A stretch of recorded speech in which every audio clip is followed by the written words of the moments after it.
আমার আল্লাহ সুবহানাহু ওয়া তাআলার বন্ধু রহমাতুল লিল আলামিন আল্লাহ বললেন, বন্ধু যদি তারা তাদের আমল কবুল করাইতে চায় তাহলে আমার সাথে আপনারও মানা লাগবে।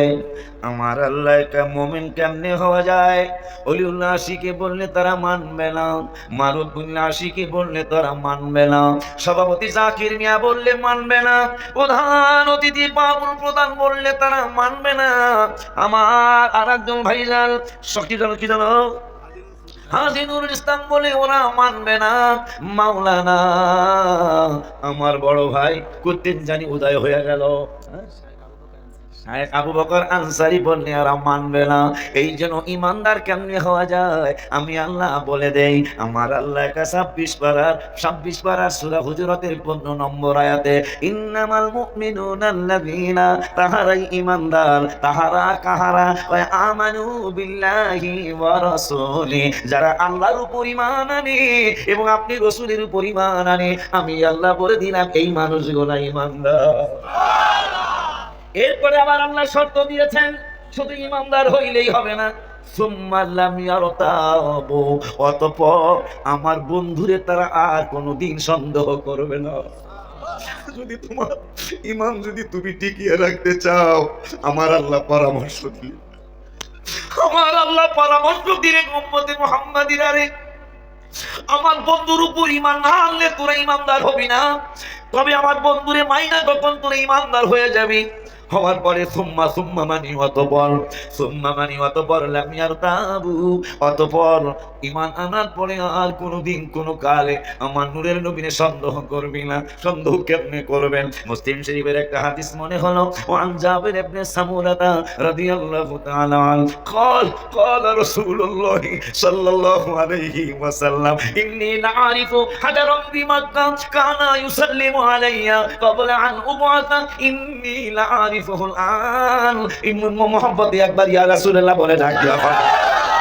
কেন ইয়া রাসূলুল্লাহ বলে ডাক দেওয়াইলাম? হাদিসটা পড়লেই শুনবেন। আজকে আপনি নবীরে সালাম দিতে গেলে আপনার জবান দিয়ে বেদাতের ফতোয়া আসে, আপনার জবান দিয়ে হারামের ফতোয়া আসে, আপনার জবান দিয়ে শিরকের ফতোয়া আসে। অথচ আমি বলবো নূরের নবীর মিলাদুন নবী যদি না করো তাইলে শিরক হবে, নূরের নবীর মিলাদুন নবী করলে শিরক দূর হয়ে যাবে। সুবহানাল্লাহ।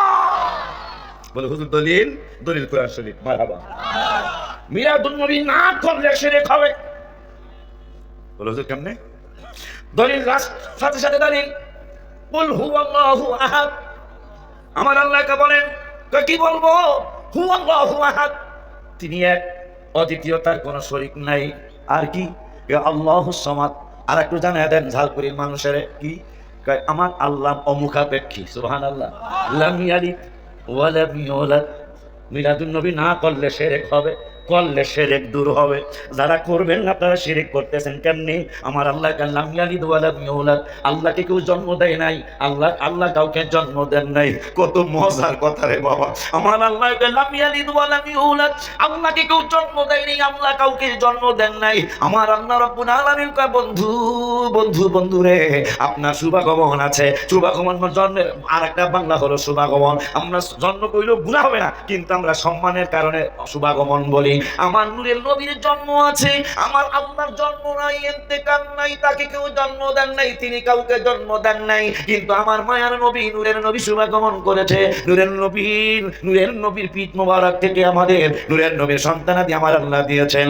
এই জন্য যদি আল্লাহর যেমন জন্ম নাই, আল্লাহর যেমন মিলাদ নাই, আপনি যদি নবীজির মিলাদ না মানেন তাইলে নবীর আপনি আল্লাহর মতো বানায়া ফেললেন। যখন নবীজির মিলাদ মানে ফেলবেন, নবীজির আগমন মানলেন, আর আপনার শিরকে থাকলো না।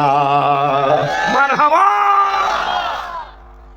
এই একটা কথা যদি মনে থাকে আমার আপনাদের জাল করে আসা সার্থক হবে, যে আল্লাহর জন্ম মৃত্যু নাই, কিন্তু রসুলের ছিল, নবীজির ছিল। এই জন্য নবীজির মিলাদ মানা মানে নবীদের আগমনটা মানলেই আল্লাহ সমকক্ষ নবীরে বানানো হইল না। যখনই মিলাদুন নবী না মানবেন নবীজিকে আল্লাহর মতো বানায় ফেললেন। মাথায় রাখবেন এগুলি।